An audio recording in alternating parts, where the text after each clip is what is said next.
What is going on, everyone? Welcome back to Gamertag VR. Today, there has been a massive info drop on the famous site FAMITSU about PSVR2. So I'm going to go through it all. There's a couple of bits that might be new. Some of you might know a lot of this, but to be honest, this video will literally contain everything you would need to know about this headset. So these images in particular don't translate. So I had to translate them all myself. Inside out tracking accurately, place 4 tracking cameras, position headset and controller reflected in game, supports see-through. We know what pass-through is. It says see-through, but I think that's what PlayStation are calling pass-through, which means you can see the real world while wearing the headset. So this particular session, a lot of this info was from Mr Takahashi and Mr Kenzie, both heavily involved with PSVR2. The specifications of PSVR2, which is scheduled to be released in early 2023, which makes me think it's going to be before April, have already been released, but more detailed explanations of what kind of functions it has and what kind of experiences you can expect. So this is literally just saying who these gentlemen are and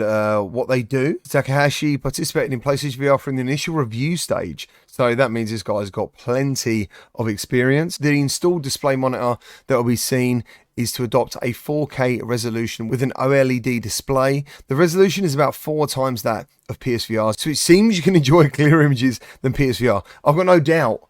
It doesn't seem it. I think it's 100% definite you will enjoy clearer images than the original PSVR. It also mentions that the FOV has been increased from 100 degrees to 110. Welcome update. The headset has built-in IR camera for eye tracking, making it possible to capture the movement of the player's line of sight, although it depends on the game on how it is being used. It can also be used for detailed effects, such as interacting with something depending on the line of sight, making eye contact with in-game characters. In addition, it is said the image will be a lower resolution in the outer field of view, where the player's line of sight is not directed. At the moment, when you're in VR, you always look forward. You don't really roll your eyes around left, right, up and down. The idea is if you do move your eyes in the headset, it will track that. So everything has to be dynamic. It will all have to shift with your eyeballs, which is nice because if you play a game like, I think it was the original Star Wars, you'd look left and right and see blurrier images on the outside of the lenses. And the idea is it's a function that efficiently achieves high image quality by lowering the performance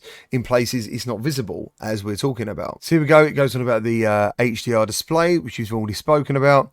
The viewing angle says it's gone from 100 to 110 degrees. Lightweight balanced Fresnel lenses. See the mention of balancing a couple of times. Gaze tracking, built-in IR camera for left and right line of sight, foveated rendering technology. Next we go on to talk about the headset vibration function. I think this is going to be the secondary wow factor that people will experience. Obviously, new people are going to be like, wow, this is amazing. It looks brilliant, looks clear. Then they're going to experience the headset vibration. You know, like I think a lot of us are obviously used to feeling it in our hands, you know, like in a controller. But I think in our heads, like I'm very lucky with haptics, I've experienced that, but I think this might be not just around the face, it might be all round the head. The headset has a new vibration function in addition to the hand vibration transmitted from the controller. It seems that a tactile element to the head is also added. For example, you can feel a character's heartbeat or the sensation of something passing near your head. I personally am so excited to see what developers do with this. It also supports Tempest 3D audio, which is the audio unit of the PS5 as an experience unique to PSVR 2. You can enjoy 3D audio according to the movement of the headset. So spatial audio. There we go. Just to go over again, it says headset feedback from the headset, built-in motor in the headband, which is actually, that just answers my question. I think it is going to go all the way around the head. It is possible to feel it from the beginning. I'm not sure what that means. Maybe when you turn it on, you get a quick slap around the face. Tempest 3D audio, highly immersive positional audio with PS5's dedicated 3D audio unit. Sound does need to be positional in VR anyway. There was a game, but as soon as I started playing the game, I noticed there was no positional audio because someone was calling for me and I had no idea where to look. It's so important to the experience someone has in virtuality how this works. It goes on to say that PSVR required a PlayStation camera. It was light-based tracking, okay, and it didn't always work very well. So the idea was with the original PSVR to get your camera sort of at an angle below your TV or above the TV. So if you stood there in a plain line of sight, the camera could differentiate what is closest and what is furthest away. PSVR 2 doesn't do that. PSVR 2 has inside-out tracking. The 4 parts of the front of the PSVR 2 main unit are tracking cameras, which are used to detect the player's position, head, and the positional relationship with the controllers. It is said that it has realised a comfortable wearing feeling based on ergonomics, and you can enjoy the VR experience more comfortably than PSVR. In particular, I'm glad that the function that allows you to adjust the distance between the lenses is installed. And although the task of aligning eyes and lenses was a tricky part of PSVR, it seems to be easier. Now, I don't really understand that comment because as far as I remember with PSVR, you worked out where your eyes were and you measured the distance, the IPD, between your eyes, and that was it. I don't remember ever having any issues with the setup on PSVR, so I'm a bit confused by that comment. And here we go, just to summarise, inside-out tracking, 4 cameras placed, we know about what it's going to do. Comfortability of this headset, or any headset, is of the utmost importance because it's something that stops people being in VR for any serious length of time. I think the Quest 2 is probably out of the box one of the most uncomfortable. I used one recently and it was horrible. It was really, really not a pleasant experience. Thank goodness for the Halo headbands that Bobo brought out. Optimized center of gravity, as he says, it's slightly lighter than PSVR. And to note, because there's no electronics in this headset, okay, everything is in console, the PS4, PS4 Pro. I actually thought it was quite light anyway. You know, it is bulky though. I mean, it is a bulky headset now, but it has every right to be for the age of it. It says adjusting this between the lenses, adjust the lens positioning with the lens adjustment dials. We knew that anyway, that was on the right. Oh, there we go. The ventilation holes are arranged for vented ventilation. So that is exactly what that is on top of the headset. The bit that looks like some car with a turbo grille is for ventilation for the user, which is awesome because a lot of people need to buy like VR cover where they've like inserted holes in it because they don't want the lenses fogging up. PSVR2 can now be simply connected by a single USB cable to PS5.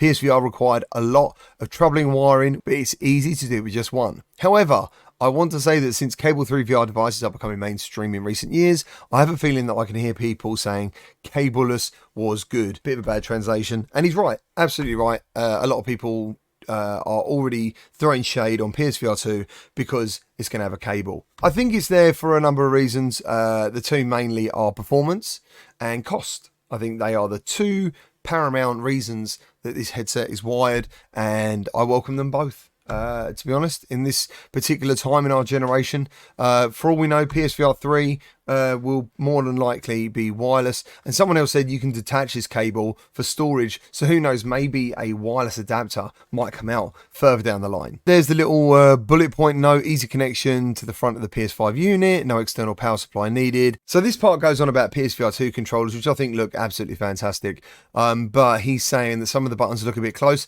So that means he hasn't used them, and he's just sort of theorizing that could be an issue. Okay, so it says orb design that fits naturally into your hand when you hold it, allows highly flexible gameplay without hindering hand movement. And then there is a button layout, which I'm just going to zoom in on quickly. So there's the option button, the create button, that's just a joystick. We've got the triangle, the square, circle, X, PlayStation buttons. Okay, so let's look at the front of the controllers now. We have got the R1 and L2 buttons as predicted. And then we've got finger touch. So I'm pretty sure this is all confirmed before, but it's nice to know it's definitely happening. One of the best things about the touch controllers is the ability to simply point or make a thumbs up or do something without actually pressing any buttons. The controllers sort of know what you're doing. So recognition just by touching, fingers without pressing a button, thumb, index and middle finger are placed, intuitive natural gestures. Like the DualSense controller, it also supports adaptive triggers, which if you haven't tried adaptive triggers, they are fantastic. For example, you can feel recoil from a trigger of a gun.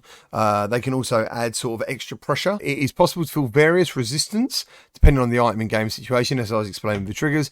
Haptic feedback expresses feedback for every operation in the game. I expect these controllers to be absolutely mind-blowing because the DualSense controller is fantastic. Like for me, when I got the Xbox and the PS5 felt like a next generation console, mainly down to that controller. So the PSVR2 Sense technology, as in everything working together, is gaze tracking, headset feedback, 3D audio, adaptive triggers, haptic feedback and finger touch functions. And that is to basically give everyone a more deeper, fuller experience in virtual reality. In see-through mode, you can see the outside through the tracking camera. This makes it possible to set a play area while actually looking at the outside. That is something that all of you on Quest are used to, so you can even play some games in pass-through mode, so it looks like the game objects are in your world. It's almost like an augmented reality going on. And then we've got customized play area. Camera mounted on the headset scans the room, recognize the environment and floor surfaces of the room. So in the Quest at the moment, you'll see like little dots and lines raised in different colors to let you know something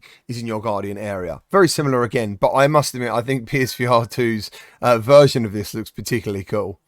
As a function for distributors, if you use PSVR HD camera, you can distribute it while displaying the state of the PSVR2 as it is. What that means is you can put yourself on camera like this guy in this corner here, like me when I make a video where you see me and I use a green screen. As far as I remember on PSVR, you can have a blue chroma key or a green chroma key. So you'll probably still need a green screen if you want to look really good. But the idea that this is built in for people like you, me, and anyone else who decides to want to support PSVR2, not just by playing it and buying the games and doing stuff on social media, but actually making videos as well, is a very, very cool feature. In addition to the VR mode where you can play compatible games, there is also a cinematic mode that allows you to play unsupported games on a huge screen that you can see in VR, enjoy movies. It's likely to be more comfortable than PSVR, but as it says, it's all about unsupported games, which makes me hope this next part of this article is going to go on about the hybrid games that we keep hearing so much about, but personally I can't really find much about that. Here we go, VR mode and cinematic mode, just bullet points again. VR mode, a mode that allows you to enjoy VR game content with 360-degree field of view. No, I mean obviously you are completely surrounded by VR. Yeah, it goes on about the frame rate. We know it's 90 to 120, which is awesome. Cinematic mode, that's cool, and that's got different varying frame rates. So this second part goes on about them talking to developers about how they can implement certain parts of the technology into their games. Come on, I want to see something about backwards compatibility. A lot of people I knew who had PSVR, when I spoke to them about PSVR2, the first thing they asked me is it going to be easy to set up and is it wired? So unfortunately it is wired, which makes a lot of people at the moment go, I'm not too interested. But that's because they don't know the games. You know, when a certain game that they really love is suddenly in VR, I do think heads will turn and they'll be like asking someone like me, like you, whoever's got it already, what is this like? And you're probably going to say, it's fantastic. Hopefully we'll all say it's fantastic. Don't know the price, and I've told you my thoughts on the price. I think we're expected to pay $399,499 for this headset. That is the entire article of Famitsu. I hope you enjoyed watching this. I do believe this is the last info video that I'll be doing and is needed until we find out the price and have more games. And I'm still worried that I haven't found anything out about hybrid. One of the things people talk about most is hopefully my original games are supported on this headset, and I just can't see it happening. One, they never had joysticks implemented at the time, most of them anyway, with Move controllers, and secondly, the entire tracking system was completely different. It was light based. So it'd be a lot for a developer to potentially go back to a game which you might love, but it might not have sold the numbers, for them to go back and go, right, we need to basically either make a free update or try and charge people for an update. Thank you ever so much for watching. I'll see you next time.